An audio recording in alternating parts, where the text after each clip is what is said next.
हाम्रो project run गर्दाखेरि टमक्याटको चाहिँ सुरुमा डिफल्टमा यो साइन इन गर भनेर आउँछ। यसलाई चाहिँ कसरी सल्भ गर्ने भने विन्डोज आर थिच्ने अनि सिएमडी टाइप गरेर कन्ट्रोल सिफ्ट इन्टर हान्ने अनि त्यसपछि यसमा क्लिक गर्ने। त्यसो गरेपछि चाहिँ रन एज एडमिनिस्ट्रेटर हुन्छ त्यो कमान्ड प्रम्प्ट चाहिँ। अनि यो अनि त्यसपछि चाहिँ यो नेट च्याट कमान्ड भन्ने हान्ने। अनि त्यसपछि यसले चाहिँ पिआइडी नम्बरसँग टिसिपी के रन भइरहेछ भनेर देखाउँछ। अनि त्यसपछि यो कमान्ड हानेर चाहिँ पिआइडीको ठाउँमा चाहिँ त्यहाँ दिएको छ। अनि त्यसपछि फेरि रन गऱ्यो भने चाहिँ रन हुन्छ प्रोजेक्ट। अनि ज्यामको यदि इस्यु आएको छ भने चाहिँ म डिस्क्रिप्सनमा एउटा पिडिएफको लिङ्क राखिदिन्छु। यदि त्यसो गर्दा पनि भएन भने चाहिँ अनइन्स्टल गरेर इन्स्टल गर्नुपर्छ।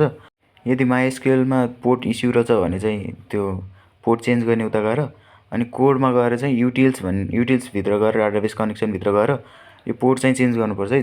जे राख्यो त्यही यहाँ लिएर चेन्ज गर्ने, 33J6मा चेन्ज गर्ने अनि काम गर्छ, नत्र चाहिँ अनइन्स्टल इन्स्टल।